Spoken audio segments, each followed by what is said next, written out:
저는 7살 때부터 제가 술을 먹었던 사람입니다. 그러니까 술은 평생에 넘치도록 먹은 그런 기억이 납니다만 7살 때 무슨 술을 먹었겠는가 혹시 생각하시는 분들 있으십니까? 제삿날 어른들로부터 음복주라고 해서 제사상에 올린 술을 바로 그 어른들이 저를 술을 먹이기 시작했습니다.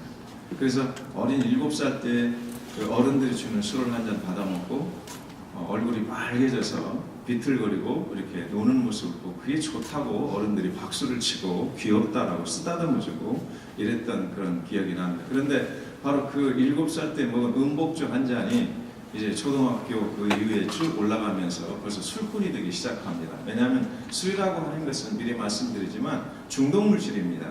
한 잔이라도 먹으면 그 한 잔이라고 하는 그 술이 바로 이상 심리를 경험하게 합니다.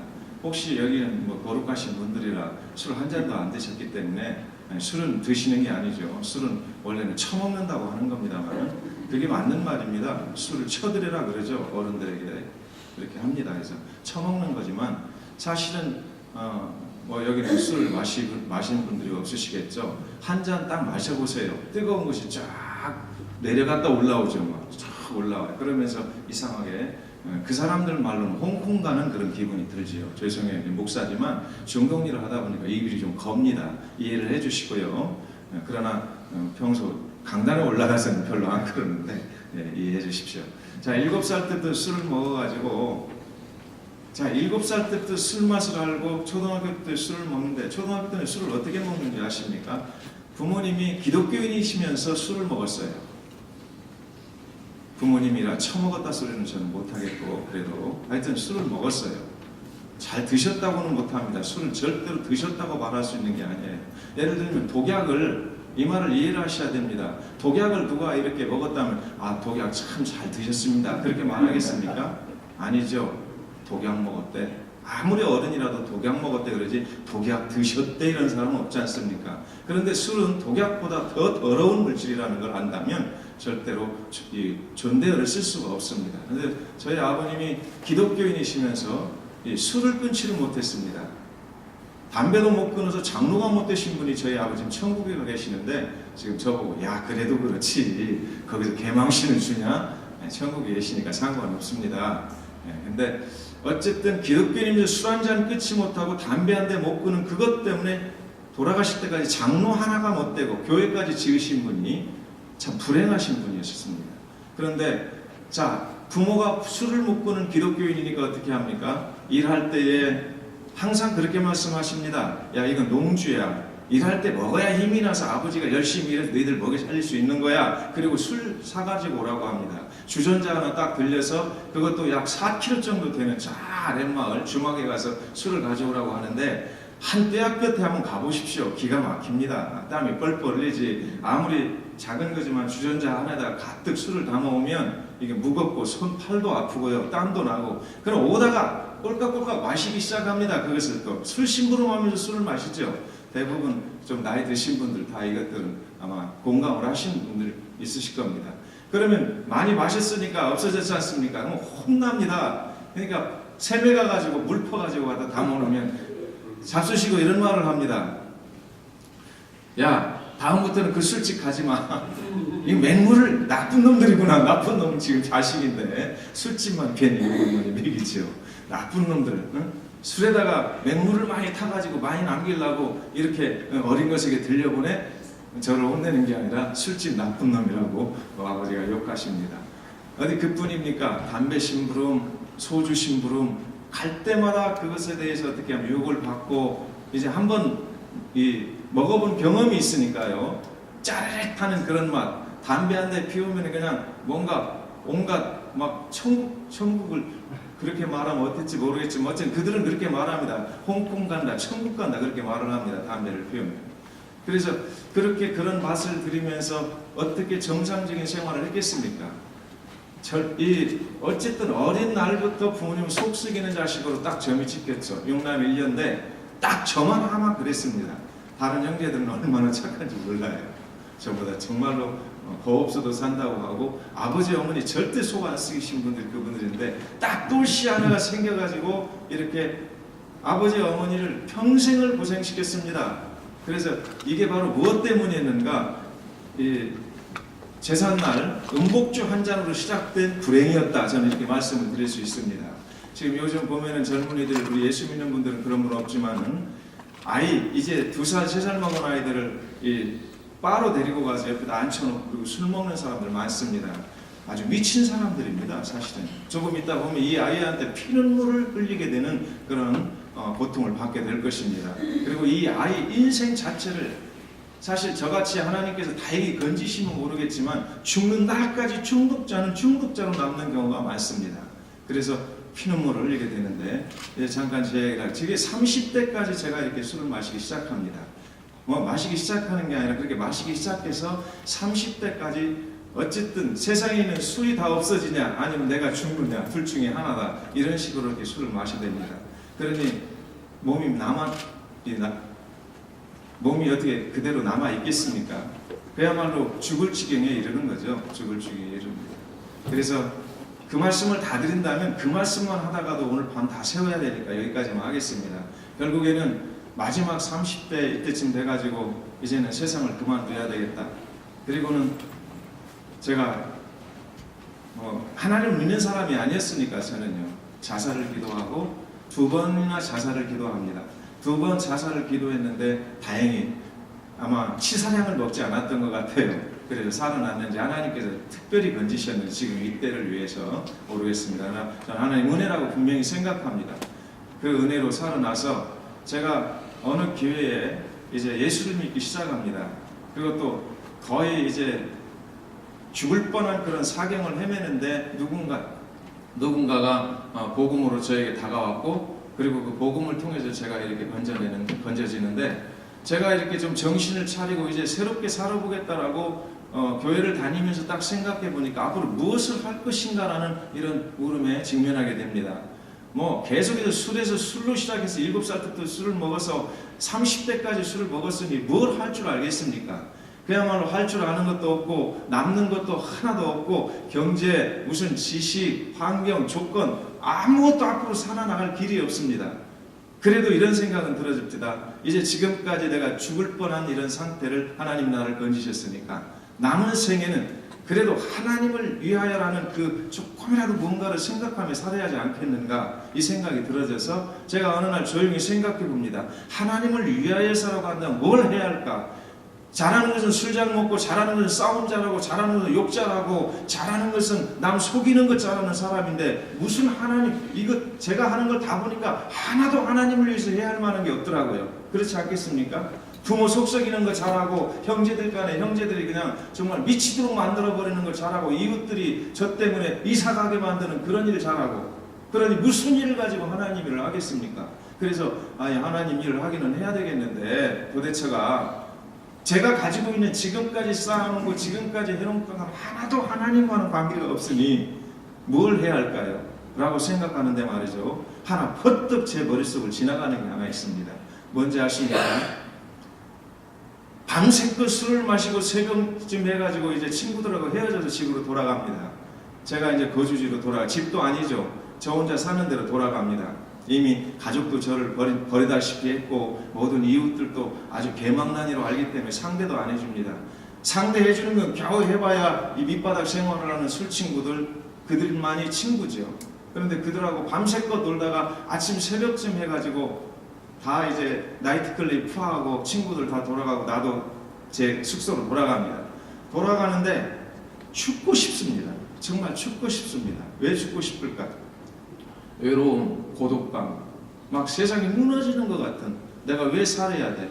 그냥 차가 오면 뛰어들어버리고 싶고 무슨 다리가 있으면 다리에서 탁 떨어져 버리고 싶고 그래서 사실은 비명 행사하는 사람들 많습니다. 술을 먹고.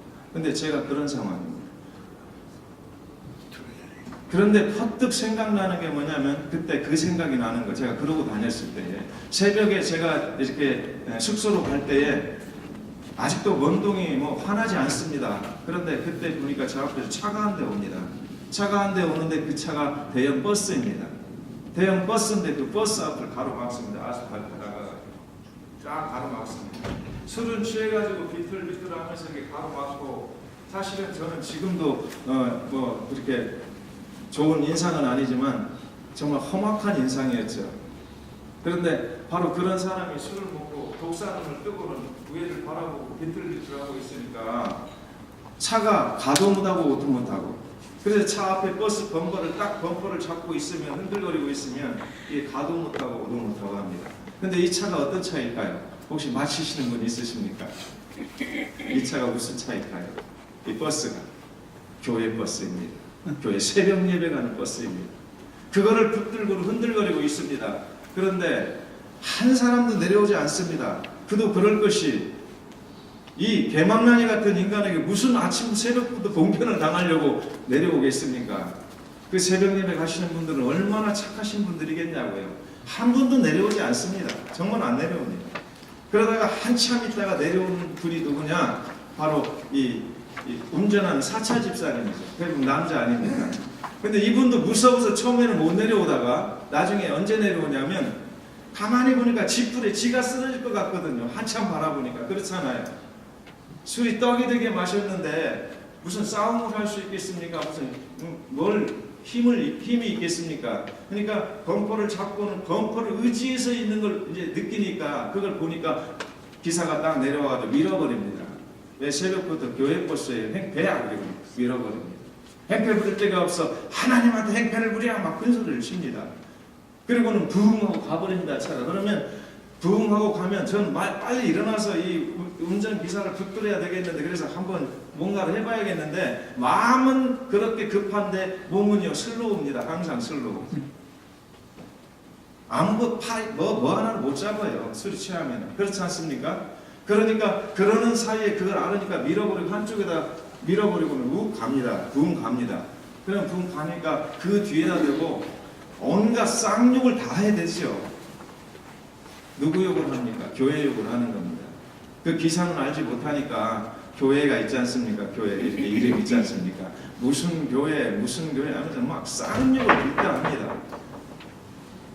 여러분, 제가 그때 여기서 퀴즈를 하나 내드릴게요. 제가 그때 그 버스를 가로막을 때에 무슨 마음 때문에 가로막았겠습니까? 건달입니다. 아주 밑바닥 생활합니다. 맨날 싸움이나 하고 다닙니다. 칼이고 뭐고 무섭지 않게 그러고 다닙니다. 패싸움을 하고 다닙니다. 그런 사람이 매일 술이요 나이트 클럽에서 매일 가서 향락에 젖어 있습니다. 이런 사람이 지금 바로 막았습니다. 버스를 무슨 마음 때문에 바로 막았겠는가 하면, 여러분 누군가 한번 말해 보십시오. 무슨 마음입니까? 우리 교역자분들이시죠? 예? 예, 비슷합니다. 맞습니다. 이거 대부분 잘 모르세요. 행패 부리려고요. 행패 아닙니다. 앞에서 말씀드렸잖아요. 정말 외롭고 고독하고 쓸쓸하고, 그게 막 몸부림칠 만큼 막 이 전율이 일어나는 만큼 막 외로워요. 그런데 무슨 생각이 드냐면, 교회 사람들은 좋다더라. 그래도 옛날에 보니까 우리 어머니도 교회 다녔는데 그렇게 나쁘지는 않더라. 아버지도 술을 먹고 담배는 피웠지만은 그렇게 나쁜 아버지는 아니더라. 이거를 알잖아요. 그러니까 교회에서 어떤 노인이라도, 더군다나 새벽 기도 가는 사람이라면 누가 하나 내려와서, 노인이든 젊은이든 아니면 아저씨든 아줌마든 누구든 좋아, 제 어깨를 따둑따둑 하면서 여보게 젊은이 왜 이래? 이리 와 같이 가. 이 말을 기대하면서 저는 이러고 있습니다 지금. 근데 착각이죠. 나중에 생각한 거지만 그 내 착각 중에 착각이었죠. 누가 그러고 있으면 너 같으면 내려가겠냐? 여기 계시는 우리 지금 귀한 분들이요. 그런 건달 같은 자가 하나 옆에는 이 옥하는 신었죠. 검정 그 군복 물은 들여서 입죠. 장발에다가 이런 데는 찢어져 가지고 이렇게 흉터가 있지요. 막 이런 사람이 이러고 도끼 눈을 뜨고 이러고 있으면 내려가겠습니까? 새벽에? 아무도 안 내려갑니다. 무서워서 안 내려갑니다. 그런데 그때 나는 착각을 하고 있는 거죠. 그래도 누군가. 그런데 그분들은 저 인간 빨리 사라졌으면 좋겠다 이러면 누가 내려오겠습니까? 그 생각이 딱 떠오릅니다. 그러면서 그렇지. 지금도 내 친구들은 그러고 지금 길거리를 헤매고 다녀. 그리고 이 전국에 얼마나 나 같은 젊은이가 많이 있겠는가. 나는 그들을 내가 구하는 일을 할 수 있겠다. 적어도 내가 그들을 구한다는 생각은 못 가졌지만 나는 내려가서 그들을 붙들고, 야 왜 그래? 가자, 내가 따뜻한 차 한 잔 줄 테니까 이 말은 내가 할 수 있겠구나, 그 생각이 싹 지나가는 거죠. 그래서 그때부터 그랬습니다. 나는 술 먹는 이 술꾼들, 중독자들만을 위해서 남은 생애를 하나님 일을 하겠습니다. 그때 제가 그런 서원을 합니다. 제 지난 날을 바라보면서 제가 사명을 얻은 거예요. 저는 기도해서 사명 얻은 거 아닙니다. 누군가 예언해 주셔서 사명 얻은 거 아닙니다. 나의 지난 삶들, 그것을 나에게 주마등처럼 비춰주면서 지금도 많은 사람들은 너처럼 그렇게 외로움과 고독과 그야말로 기가 막힌 삶 속에서 헤어나오지 못하고 몸부림치고 있을 거다. 그런데 착하고 순진한 분들은 그들에게 다가가지 않을 것이고, 혹시 다가간다고 해도 동정심을 가지고 너하고는 나하고는 다르지만 내가 너를 좀 도울 거야, 이런 식으로 다가갈 거다. 우리 그거 가장 기분 나쁜 겁니다. 정말로 이거 꼭 기억하시기 바랍니다. 교회에서 실수하는 것이 뭐냐면요, 우리 노숙하시는 분들이나 중독자가 하나 오면은 전부 다 교회가 관심을 갖는다고 관심을 가져가지고 나는 너하고는 달라, 그런데 내가 너를 도울 거야 라고 동정심을 갖는 건 금물입니다. 정말 금물입니다.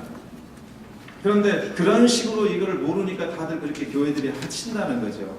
그래서 특별 대우도 해서는 안 됩니다. 오든지 말든지 내버려 두고 그냥 일반인이 온 것처럼 그냥 항상 평범하게 대해줘야 이게 최고의 이 부분에 대해서 알고 있는 사람들입니다.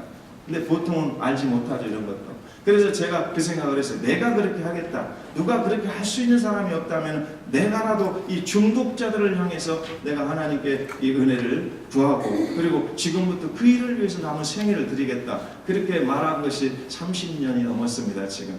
그러니까 30대까지 그랬으니까 30년이 넘었으니까 제 나이가 어느 정도 된다는 그냥 짐작을 하십시오. 좀 젊게 보이지만 조금 먹을 만큼 먹었습니다. 네.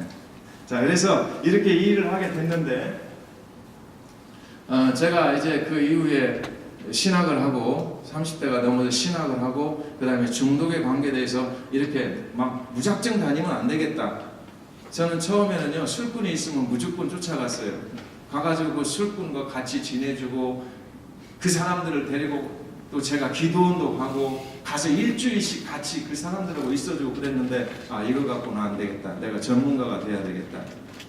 정확하게 알코올 중독에 대한 생화학적이나 또는 어떤 그 물리적인 것, 그리고 이들이 사회 관계성 속에서 어떤 일이 일어나는가, 가족 관계 속에서는 무엇이 일어나는가, 이런 걸 정확히 배워서 해야 되겠다. 그때부터 이제 중독에 대한 공부를 시작합니다. 그리고 중독에 대한 공부를 독학으로 하고, 그리고 신학을 하고 목사가 되고, 그때부터 지금까지 오직 중독자들만을 위해서 일해오고 있습니다. 물론 우리 한국은 마약 중독자들이 많지 않습니다. 많이 지금은 있지만은 그들이 드러낼 수가 없어요. 우리 한국은 이 사람이 만약에 대마초를 조금만 하건다고 바로 그냥 형사입건이 되기 때문에 지금 이렇게 양성으로 일할 수가 없어요. 정부에서는 할 수가 있죠. 또 만약에 우리가 마약 중독자들을 이렇게 대하다가 내가 고발을 안 하면 내가 걸립니다. 그래서 그 일을 근데 우리 한국은 마약보다도 심각한 것이 술입니다. 미국도 마찬가지입니다. 지금 미국도 1,800만 명이 알코올 중독자들입니다. 그리고 1,000만 명이 그야말로 기가 막히게 사는 사람들이 이 알코올 중독자들이 지금 미국입니다. 그런데 이런 부분들에 대해서 우리 교회는 그야말로 방관하거나 아니면 문외한으로 있는 것이죠. 사실은 중독은 정부에서는 하는 것이고 또 중독 전문가들은 하는 거고 어떤 사회복지 쪽에서만 하는 거다, 이런 생각들을 가지고 계시는 거죠. 그런데 정말 교회에서 해야 될 이유가 있습니다. 중독은 정부에서 해서도 안 되고 사회복지사들이 해도 안 되고요, 교회 목사들이 꼭 해야 된다는 걸 저는 너무 확신을 가지고 있습니다. 그 부분에 대해서 조금 이따 같이 말씀 나눌 건데요. 그래서 그 뒤부터 저는 이 일만을 해오고 있습니다. 그리고 제가 병원에서 주는 약물로도 안 되고, 그리고 가둬놓고도 안 되고, 두들겨 패도 안 되고, 행동주의에 입각해서 형무소를 보내도 중독이 안 끊어지고, 그런데 놀랍게도 복음으로 치료가 되는 것을 너무도 생생하게 제가 체험을 했습니다. 복음으로 되는 것. 제가 지금같이 이렇게 말씀을 잘 알지도 못하는 그런 사람인데, 그래서 저를 이렇게 도와주신 한 그 교역자의 그분의 가르침을 제가 잘 노트하고, 그런 것들을 가지고 새로운 중독자들을 내가 만났을 때 그들을 아주 어설픈 걸 가지고도 복음을 가지고 그들에게 전해줬을 때 그들이 변화가 되더라, 그 말입니다. 지금처럼 제가 이런 목사가 아니었음에도 초창기 그래서 그때부터 저도 역시 복음으로 치료가 됐고요. 약 한 톨, 정신병원에서 주는 그 알코올 중독 치료제를 한 톨도 먹지 않고 저는 복음으로만 치료된 사람입니다. 그래서 저에게도 확실한 그런 증거가 있고, 또 제가 그렇게 복음으로 어설프게 전했는데도 그 복음으로 치료된 사람들이 있는 걸 보면서 아, 이것은 복음으로 해야 된다. 왜냐하면 정신병원에 알코올 중독자들이 가면 이 알코올 중독이 정신병자가 돼서 나오는 경향성이 있습니다. 또 정신병자가 아니더라도 지금 정신병원에 들어가서 중독 문제를 고치러 들어가는 전부 다 사회 부적격자들이 되어서 나옵니다. 굉장히 문제가 심각합니다. 그래서 우리가 복음으로 이들을 치료했을 때는 완벽하게 전인 치유를 할 수 있다는 걸 제가 보면서 바로 이 복음으로 치료를 그때부터 시도하기 시작합니다. 그런데 제가 하나님께 그런 기도를 드립니다. 하나님, 저는요 오직 하나님 말씀으로 아주 무식하게 그냥 말씀만 전하는 제가 치료되게 해주십시오.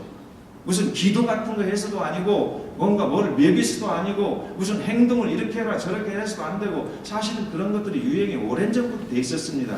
이것이 여러분 잘 아시다시피 프로이드의 정신 분석학에서부터 시작해서 행동주의, 스키너스 시작해서 또 뭡니까? 인본주의. 너는 네 안에 정말 훌륭한 그런 너의 인격이 있어. 그러니까 네가 할 수 있어라고 하는 뭐 고래, 칭찬 고래도 춤추게 한다는 그런 어떤 인본주의, 로저스의 그런 어떤 사상들. 이런 것들이 지금 미국이든 아니면 전 세계를 가득 채우고 있으면 심리학적 치료죠, 이게. 그런데 이런 것 가지고도 절대로 중독은 치유할 수가 없습니다. 약으로도 안 되고, 그럼 심리학으로도 안 되고, 그리고 무슨 행동주의도 안 되고, 여러분 교도소가 바로 행동주의 치료법입니다. 군대도 행동주의 치료법을 통해서 이끌어가고 있고요. 이런 것들도 안 돼. 그런데 그런 것이 전혀 아닌 하나님의 말씀으로만 확실히 되더라 그 말입니다. 제가 그 증거를 지금 첫 시간에 이렇게 이 그림을 좀 보여드리려고 합니다. 백문이 불여일견이라고 눈으로 보시면 아, 말씀으로 저게 사실이라면 우리도 할 수 있겠구나. 우리 목사님들 그러시지 않습니까? 우리가 뭐가 무기가 어디 있습니까? 돈이 어디 있고 우리가 무슨 무기가 있습니까? 싸움을 잘해서 뭐를 하겠습니까? 우리에게는 66권 구약과 신약이 있지 않습니까?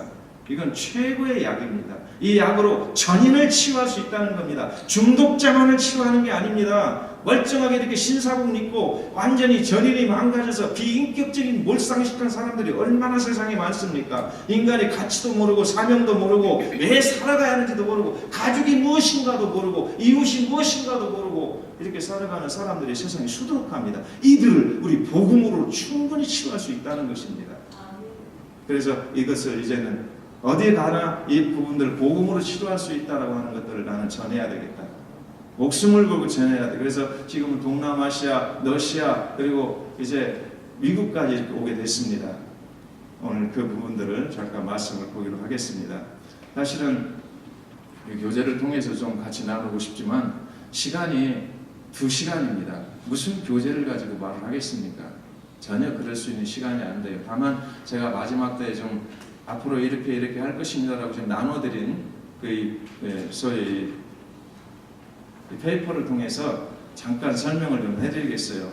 굉장히 전문적인 그런 어떤 그 과정들입니다.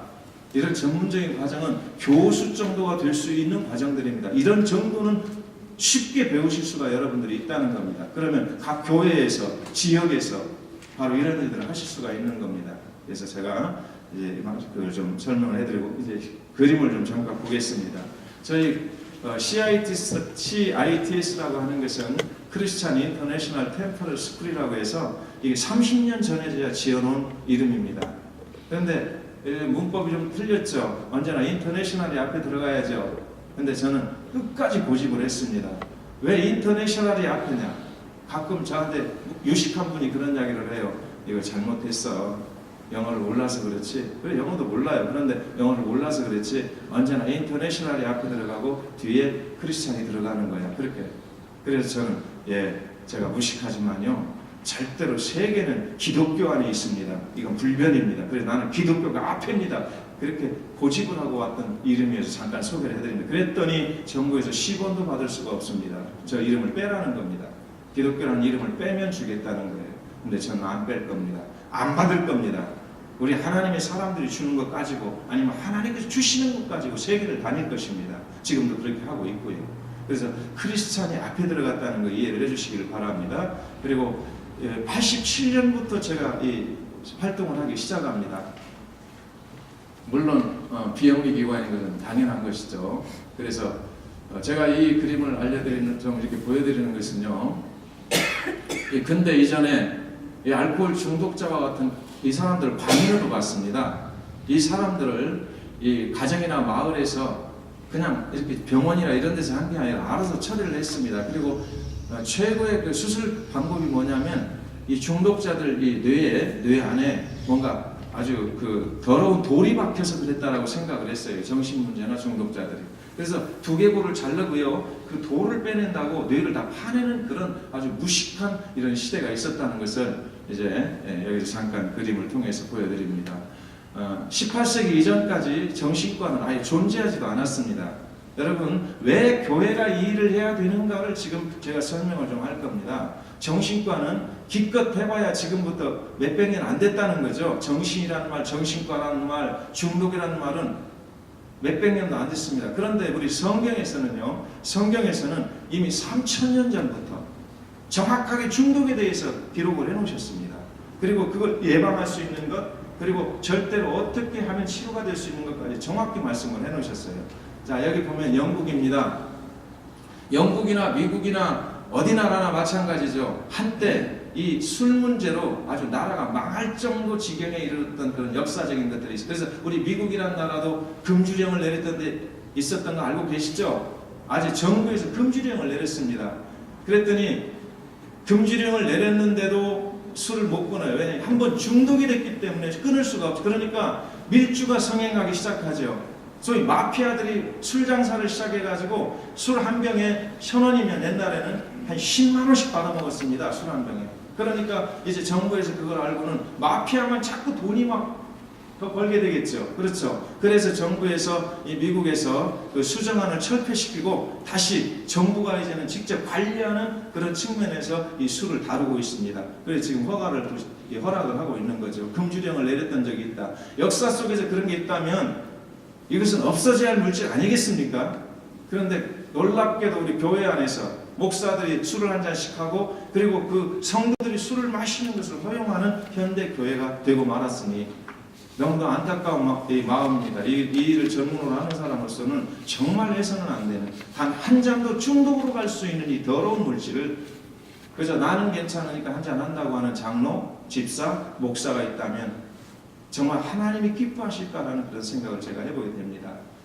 자, 우리 성경에서 어떻게 할 수 있느냐? 앞에서 말씀드린 대로 정신과라든지 중독이라는 말은 채 300년도 채 거의 안 된 이 세계 역사 속에서 이게, 그런데 우리 성경에서 이게 잠언 23장에 있는 말씀입니다. 잠언 23장에 있는 말씀 속에서 정확하게 기록되어 있습니다.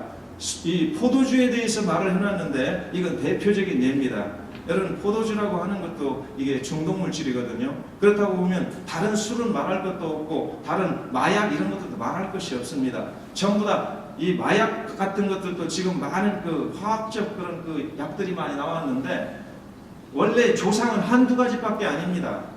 원래 조상이 양귀비라든지 아니면 암페타민이라든지 어떤 그 히로뽕이라든지 이런 것들이 조상이고 그걸 합성시키고 또 새로운 것들을 그걸 집어넣어 자꾸 만들어가지고 이렇게 수백 가지나 된 겁니다. 그러니까 조상은 몇 가지가 안 되는 거예요. 마약이. 혹시 아십니까? 양귀비. 그것이 뭐를 만들어냅니까? 예, 아펜을 만들어내죠. 그 아펜에서 10분의 1 정도의 몰핀을 축출해서 그걸로 아주 슝슝 이 마약 중독자가 되는 겁니다. 그리고 이 몰핀이라는 것은 의학적 용도로 쓸 때는 우리 수술할 때 마취제죠. 배를 가르고 어디를 잘라내도 아프지 않고 모르는 게 바로 이것이기 때문에 그것이 세상에 흩어졌을 때 이것이 바로 이 마약이 되는 거죠. 이런 물질들을 또 무수초상을 가미하고 뭐를 이렇게 섞고 그러면은 아주 무서운 그런 물질들로 계속해서 이렇게 발전해 나가는 거죠. 그래서 지금 현대의 이 마약들은 셀 수 없을 만큼 많습니다. 오늘 또 새로운 마약이 또 생기고 있습니다. 그래서 저 같은 전문가들도 오늘 생기는 그 마약의 이름은 모릅니다.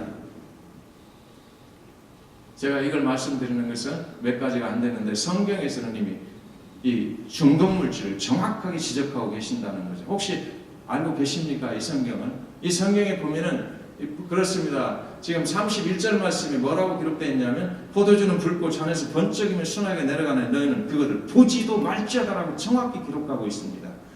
뭐 취하지 말라, 뭐 마시지 말라가 아닙니다. 보지도 말라라고 엄명을 하고 있다는 겁니다. 그런데 누가 한 잔은 괜찮다고 말합니까? 누가 약술은 괜찮다고 말합니까? 꼭 이 부분을 생각하십시오. 그런데 그냥 너는 보지도 말라 그랬더라면 우리가 조금 의아심을 가질 수 있겠어요. 그런데 여기 정확하게 왜 보지 말아야 할 것인가 진단을 해놨습니다. 첫째 29절 말씀에 보면 재앙이 있고 근심이 있고 원망이 있고 창상이 있고 붉은 눈이 있을 거다. 그럼 여기 재앙이 있고 근심이 있고 분쟁이 있고 창상이 있고 그건 뭡니까? 개인적으로 완전히 건강이 상실될 뿐만 아니라 가족 간이 완전히 깨어질 거라는 걸 이야기하고 있죠. 지금 알코올 중독자나 중독자 가족들이 성한 가정이 단 한 가정도 없습니다. 이 성경을 어겼기 때문이죠. 어렸을 때 이 성경만 알았다면 이 땅에는 중독 가지고 이렇게 수십조 원씩 각 나라마다 나가지 않습니다. 정신병원이 반절이 중독자들로 채워져 있습니다. 그게 전부 우리 국민들의 세금, 미국도 마찬가지고 한국도 마찬가지고 국민들의 그 보험, 의료보험을 통해서 낸 것을 바로 그들에게 다 이렇게 주고 있는 것입니다.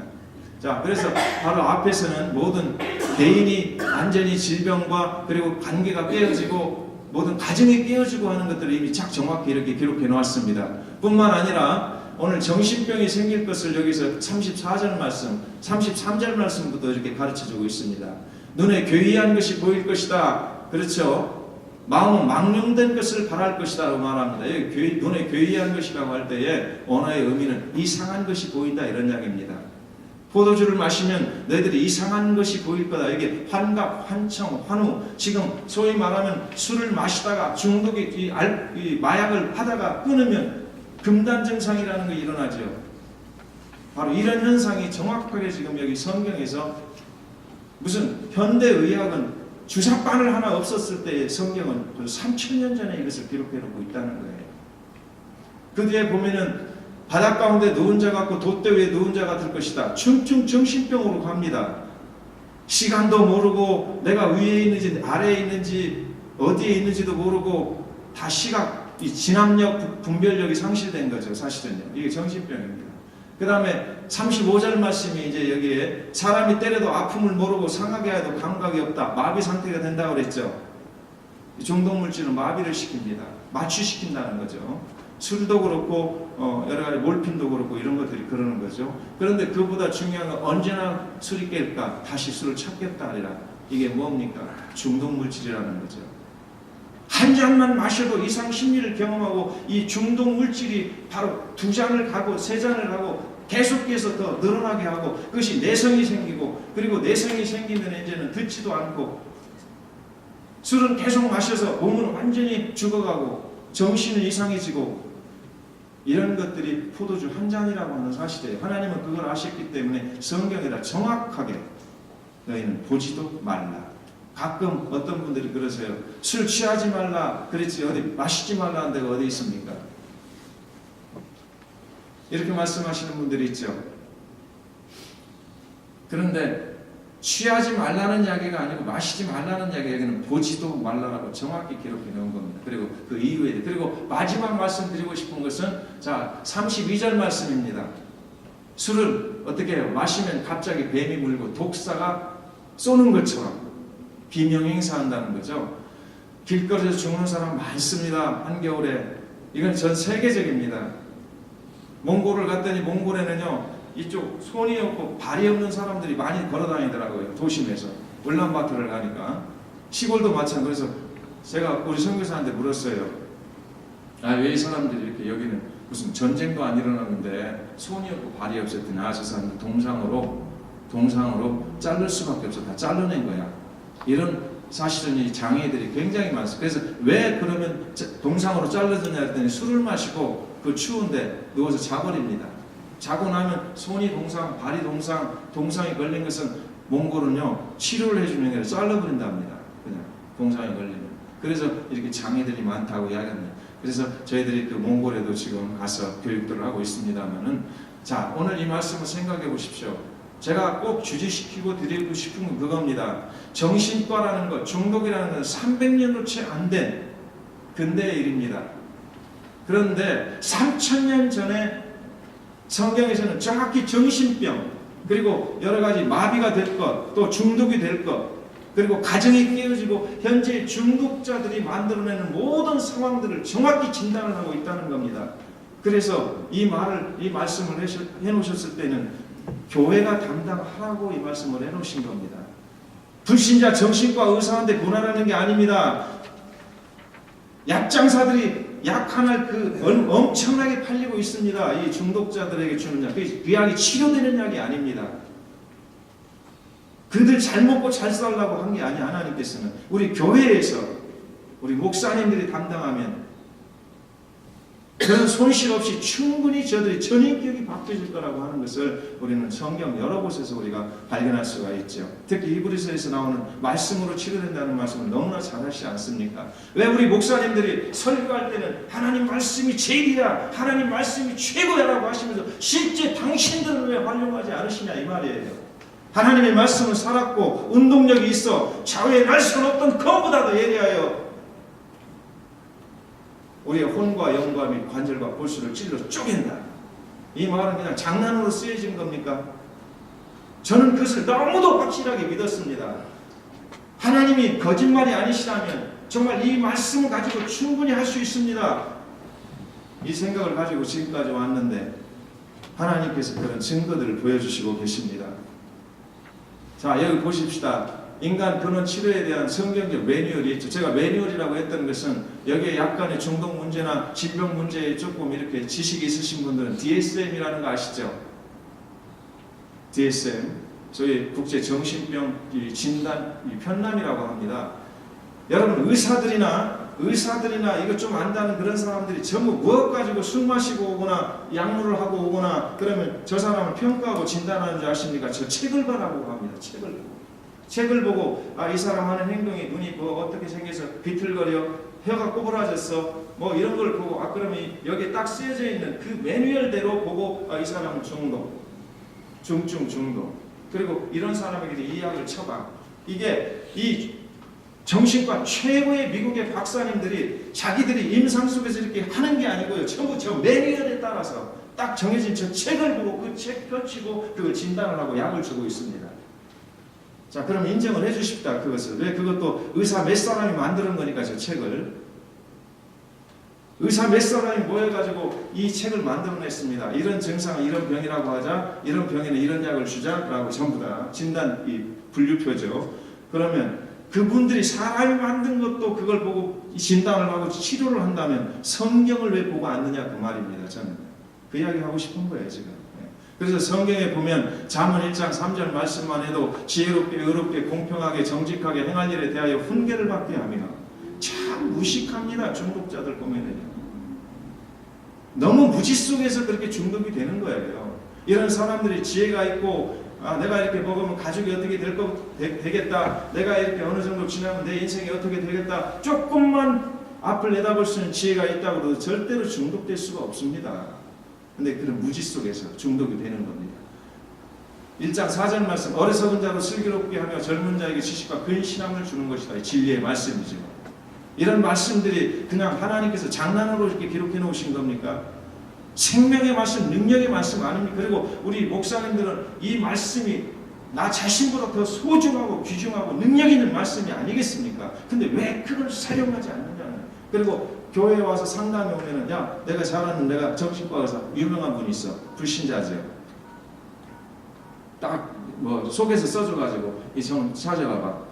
세상에 하나님께서 중독자를 교회로 보냈는데 교회에서는 불신자에게 보내가지고 치료를 받게 한다면 말이 되겠습니까? 물론 우리 목사님들이나 이쪽 우리 사역자들에 대해서 우리 교회 기독교 사역자들에 대해서 이해를 합니다. 왜냐하면 너무 감당할 수가 없으니까. 너무 자신이 그 어떤 경험한 거하고는 관계가 없는 일이라 그럴 수 있어요. 그래서 이런 부분들은 지금까지 이렇게 오시는 목사님들을 뭔가 이렇게 말씀드리는 게 아니고 뭔가 이런 일들을 많이 해서 이제 목사님들과 공유해야 되겠다. 그래서 알려드리고 중독자가 있으면 어떻게 대처할 것인가, 그분들을 어떻게 지도를 해서 고칠 것인가, 이런 부분들을 공유했으면 좋겠다. 그런데 사실 뉴욕에 우리 목사님들 지금 몇 분 안 계세요. 제가 보니까 지금 이 자리에 몇 분 안 계시는데 좀 아쉽기는 합니다. 정말 아쉽습니다. 만약 여기에 유명한 부흥 강사 하나가 왔다면 지금 여기 아마 들어올 자리도 없이 꽉 차가지고 저 밑에까지 아마 서 있어야 할 겁니다. 여러분, 지금 부흥의 시대가 아닙니다.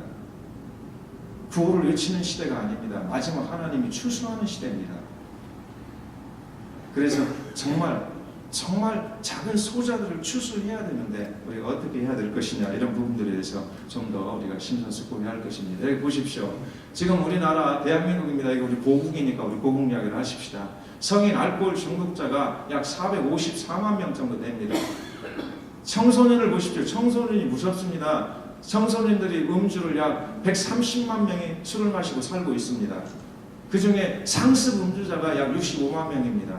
그럼 10%만 잡아도요, 원래는 10%가 아니고 2.7%입니다. 10명이 술을 마시면 2.7명이 정신병원 다니고 있어요. 지금 중독으로.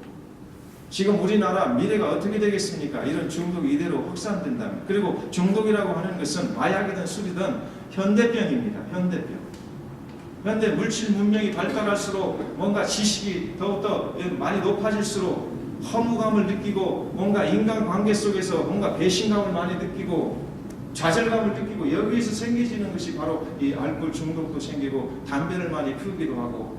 장사 안 되면 여러분 담배 많이 피우잖아요. 그죠?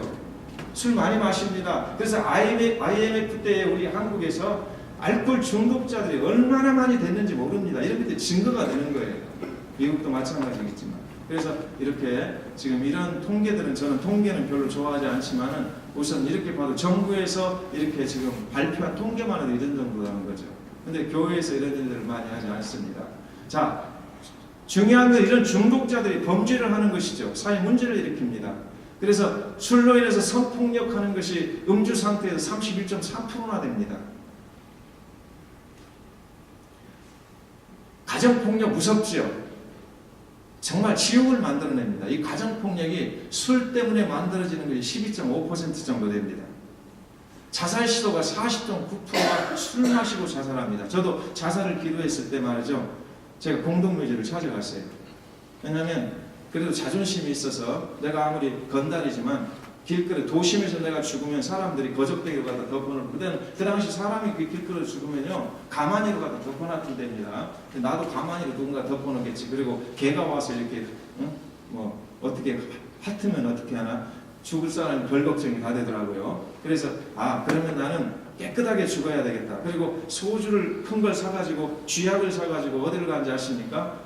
어느 도시 공동묘지를 찾아갔습니다. 공동묘지인데 일본 사람들이 지어놓은 화장터가 있습니다. 화장터. 일본 사람들은 왜 양철대기를 그렇게 좋아하는지 모르겠어요. 양철대기, 큰 양철대기로 화장터를 이보다 더 크게 지어놓죠. 지나가면 이렇게 발소리만 해도 그 양철이 울려가지고 마치 귀신이 우는 소리가 나는, 혹시 경험하신 분들이 있으신지 모르겠어요. 우리 한국의 화장터입니다. 시체를 태우는 곳이죠. 거기 앞에 가가지고 밤중에 말이죠, 내가 죽어도 그래도 건달 아니었냐, 시내에서 죽어가지고 누가 발로 차고 가거나 저 새끼 잘 되졌다 이 소리 하면 진짜 나 기분 나빠서 죽을라다 못 죽겠다. 그러니까 아예 그냥 공동묘지로 가자. 그리고 그 화장터를 찾아갔습니다. 그 밤중에 화장터를 찾아갔는데 택시를 타고 갔더니 말이죠, 택시 운전수가 희한한가 봐요. 아니 화장터 이 밤중에 왜 가세요? 나 가고 싶어서 간다. 자말 말고 돈이나 받고 가라. 그리고 보내버리고, 화장터로 가가지고 화장터 그 양철대기 거기에 기대서서 술을 마시는데, 술을 좀 따라내고 쥐약을 넣어야 되니까 술을 조금 따라내고 쥐약을 넣어가지고 쥐약 여러분 아시죠? 파란 병에 들어있는 이만한 병이에요.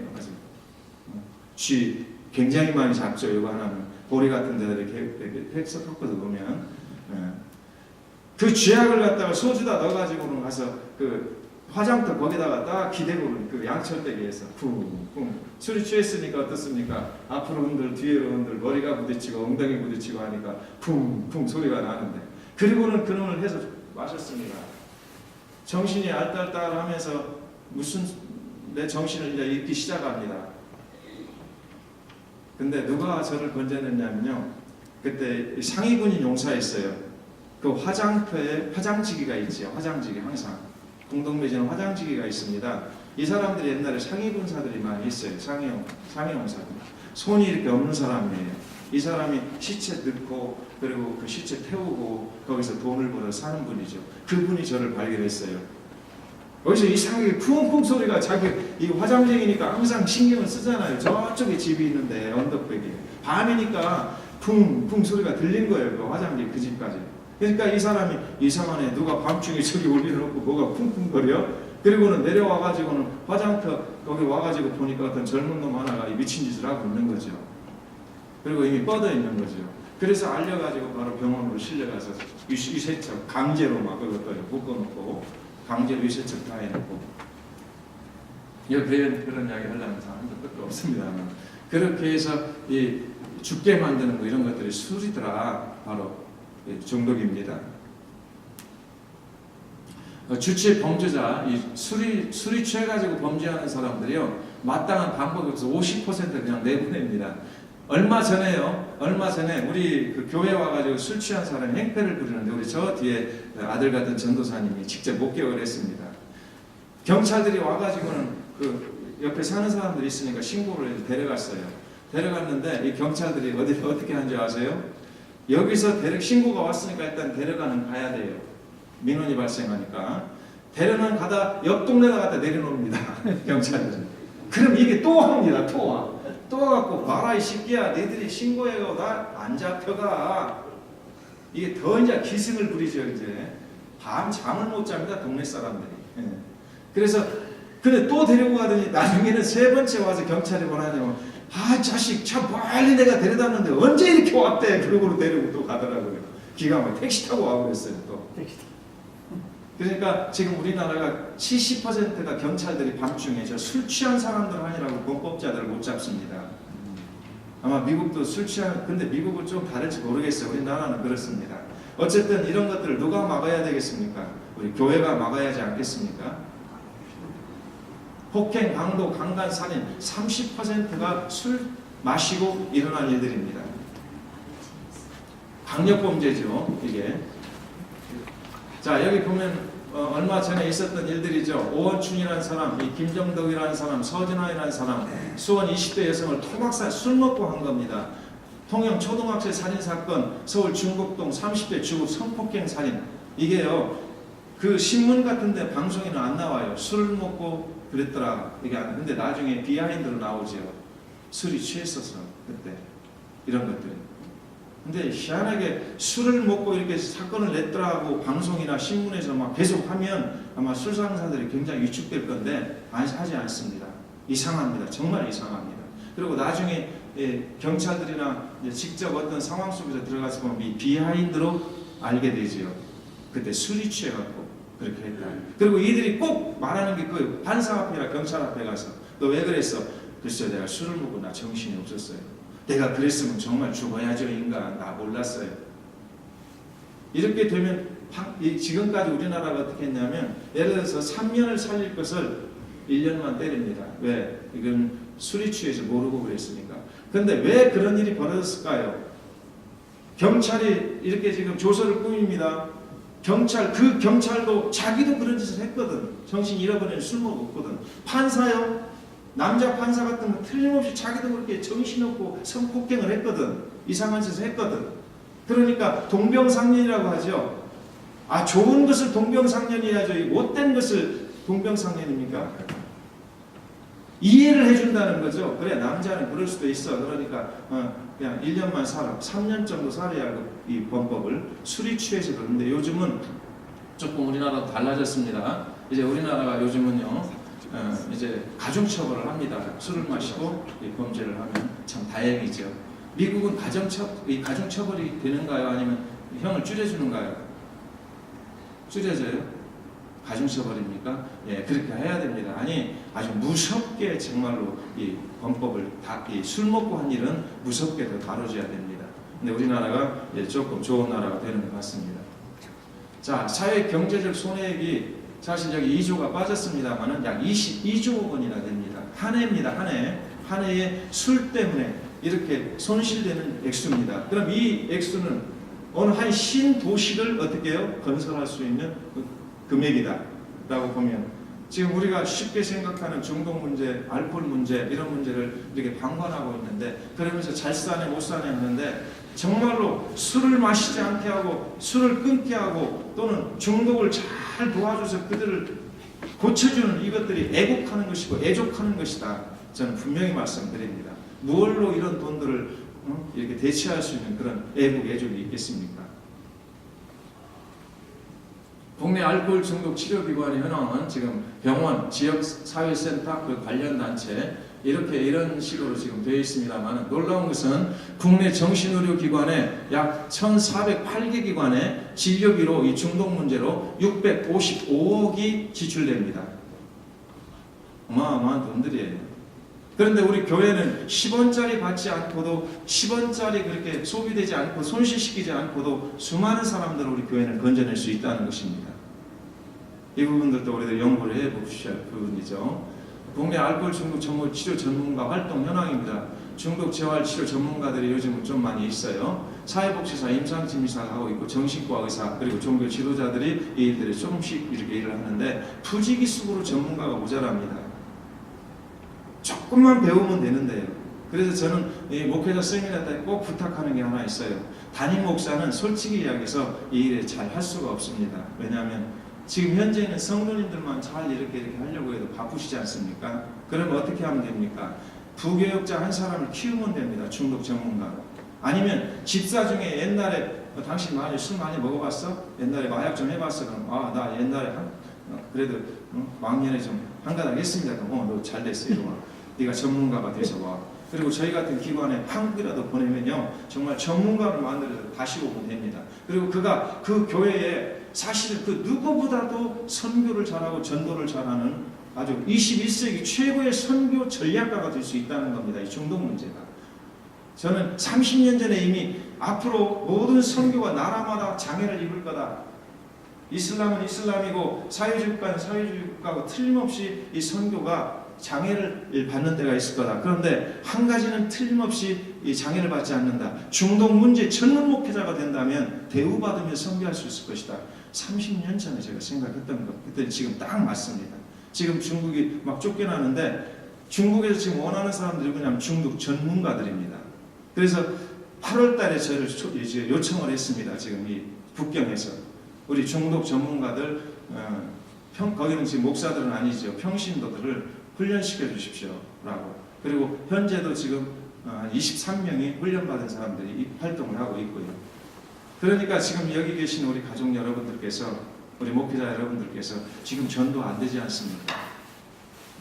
누가 옵니까? 불신자들이.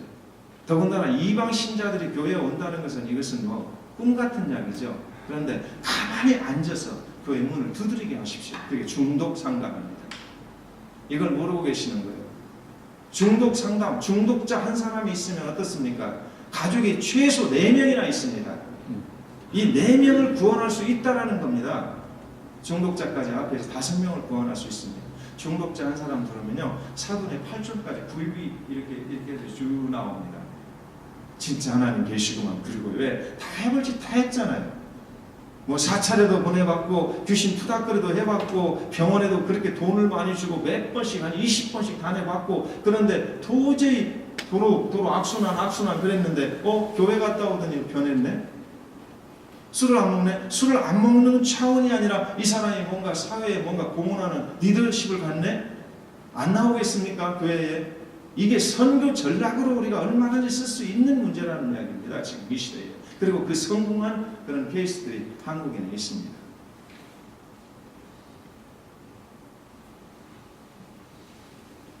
제가 넘어가겠습니다. 우리 미국의 엑시라고 하는 데가 시애틀에 있습니다. 거기와도 우리가 MOU를 맺고 있는데, 아주 중독, 이 사람들도 복음으로 하고 있습니다만은, 중독자들을 잘 이렇게 치유를 하고 있는 것을 볼 수 있었습니다. 근데 우리 뉴욕이 없다는 게 제가 좀 의아했어요. 사실은요. 시애틀에도 있고 로스앤젤레스도 있죠. LA에도. 근데 우리 뉴욕이 없었어요. 지금 없습니다. 보니까 여러분들이 하시면 됩니다. 그래서 이런 프로그램들을 이렇게 잘 하고 있습니다. 자, 국내 모범 사례입니다. 치료 공동체, 종교활동, 교육 이런 것들을 통해서 지금 하고 있습니다. 근데 그냥 중독자들만을 대하거나 아니면 중독자 가족을 그냥 대하는 것이 아니고요. 이들의 재활까지, 직업까지, 앞으로 살아가는 문제까지도 기획을 세워서 도와줘야 됩니다. 충분히 할 수 있습니다. 이런 모델이 지금 한국에 있습니다. 그게 CITS입니다. 여기 회복자들이 이렇게, 저희는 이 말씀을 잠깐 드리면요, 여러분 혹시 AA라는 거 아시죠? 지금 여기 오신 분들은 그래도 중독에 대해서 관심이 있으니까 AA라고 하는 것이 원래 이 부치맨이라는 사람을 통해서 시작한 겁니다. 아주 기독교의 정신을 가지고 만든 거예요. 그런데 이거가 조금 지나면서 세속적인 사람들이 그 AA의 도움을 받고 우리도 저런 일 한번 하면 좋겠다라고 시작해서 다시 재구성해서 만든 게 현재 AA들입니다. 그래서 하나님이라는 말 못합니다. 예수라는 말 못합니다. 하이파워, 어떤 힘, 그 힘이 있다. 그 힘을 믿어라. 여러분 우리 교회는 그런 거 아니잖아요. 두루뭉실하고 힘을 믿으라고 어디 있어요? 예수를 믿어라. 하나님을 믿어야 된다라고 선포해야 된다는 거죠. 근데 AA는 그렇지 않습니다. 그래서 그들이 이렇게 하는 걸 보면 이 미국에서 시작해서 사실은요 전 세계에 퍼뜨려지고 우리 한국에도 AA가 정신병원마다 다 들어가 있어요. 근데 그들이 교재로 삼고 있는 게 뭔지 아십니까? 빅북이라고 해서 익명의 알코올 중독자들 책입니다. 몇십 명의 알코올 중독자였다고 회복된 사람들이 전부 자기 간증문을 써놓은 그것을 익명으로 했어요. 그러니까 이름이 없어요. 이 사람들은요. 저는 생각했어요. 이름 없는 건 신뢰할 수가 없다. 그래서 우리는 10명의 알코올 중독자를 만든다. 그래서 10명의 알코올 중독자가 지금 CBSN 지금 우리 방송 그 기독교 방송 그 신문에 게재가 되고 있는 지금 12명째 나가고 있을 겁니다. 아마 제가 이건 실명을 전화번호 사진까지 나와 있습니다. 전화번호 사진 그리고 주소까지. 여기 사는 사람이 20번을 정신병원 갔다 왔는데 지금 복음으로 치료돼서 지금 무슨 일을 하고 있다. 누구나 가서 이렇게 확인할 수 있도록 해놨습니다. 이게 정략적이죠. 사실은 이것들이 이제 책으로 100명의 알코올, 10명의 알코올 중독자 책이 나오면 이거가 저 익명의 알코올 중독자 책을 아마 차버리게 될 겁니다. 그러면 기독교가 각 정신병원마다 다 들어가게 되겠죠. 그렇게 되면. 이런 어떤 꿈을 가지고 하나님 앞에 계획을 세워서 지금 가고 있습니다. 이분들이 전부 다 그 실명입니다. 여기 놀라운 분을 한 분을 소개를 해드릴게요. 여기 이분입니다. 이분이 지금 이번에 제가 10일 날 나가면 바로 이분이 지금 한국에서 오늘 지금 들어오고 있습니다. 제가 여기 오늘 이 교육을 하느라고 지금 공항에 못 나갔습니다만 지금 들어오고 있습니다. 9시 그 비행기라는데 이분이 최장미라고 하는 분인데 한 27년 전에 정말 죽지 못해 사신 분이에요. 알코올 중독 남편에게 맞아가지고 이 젊은 부인이 막 눈이 항상 이렇게 툭 부어갖고 있고 그리고 너무너무 힘들으니까 떡아기 둘을 데리고는 하나는 업고 하나는 가슴에 안고는 뛰어나와서 죽으려고도 하고 그리고 택시를 딱 태워갔지 스톱해가지고는 무조건 타고는 그 운전수가 말합니다. 어디까지 가십니까? 아저씨 가고 싶은 데로 가요. 여기 미친 사람이 이게 정상적인 사람입니까? 이게 알코올 중독자 가족들입니다. 마약 중독자 가족들이라는 말이에요. 아내들이라는 말이에요. 근데 그들을 아무도 도울 수 있는 사람이 없었어요. 당시 큰 교회가 옆에 있고 시아버지가 장로님이셨음에도 자기 자식을 어떻게 할 수가 없었어요. 근데 그 자식은 바로 우리 지금 박사님이 되셨습니다만 우리 최정 목사도 되고 박사님이 되셨어요. 근데 이분이 이제 새롭게 마음 딱 먹자 그 남편을 데려가 보시 하나님께서 저희들한테 와서 훈련도 못 받고 그냥 데려가서 그 과정을 만들고 있는 사이에 죽었습니다. 그래서 그 뒤에 정말 날개를 달고 지금 예수님을 신랑으로 삼고 거의 30년째 중독자들만을 찾아다닙니다. 이제 오시면 혹시 보실 수 있을 거예요. 나눔의 집에 갈 거니까요. 거기서 상담 사역을 할 거니까요. 교육도 저보다 더 잘합니다. 그게 성령의 능력인 것 같습니다. 제가 볼 때. 그리고 오직 말씀만을 전합니다. 저분도. 저는 말씀만이 아니면 가라고 하니까 제 밑에 못 있습니다. 만나실 수 있을 겁니다. 우리가 이제 앞으로 해결 방안에 대해서 잠깐 말씀드릴게요. 왜냐하면 뉴욕이 없으니까 우리 목회자분들께서 좀 연구를 하시면서 협력을 하셔서 이렇게 방향성을 잡아서 간다면 뉴욕주 이 근교에 있는 주들이 굉장히 큰 도움들을 받으실 겁니다. 교회가 부흥될 겁니다. 자, 여기 종합복지라고 합니다. 이 중독을 그냥 무슨 알코올 중독자나 몇 사람 데리고 마약 중독자나 몇 사람 데리고 있는 거라고 생각하지 마세요. 이것은 종합복지예요. 왜 그럴까요? 중독자 한 사람이 있으면 자식들이 있죠. 어린 자식들. 중독자가 있으면 아내가 있죠. 중독자가 있으면 그 부모님들이 계시죠. 그래서 종합복지, 노인복지까지 다 담당해요. 우리 한국에서 그렇게 하고 있습니다.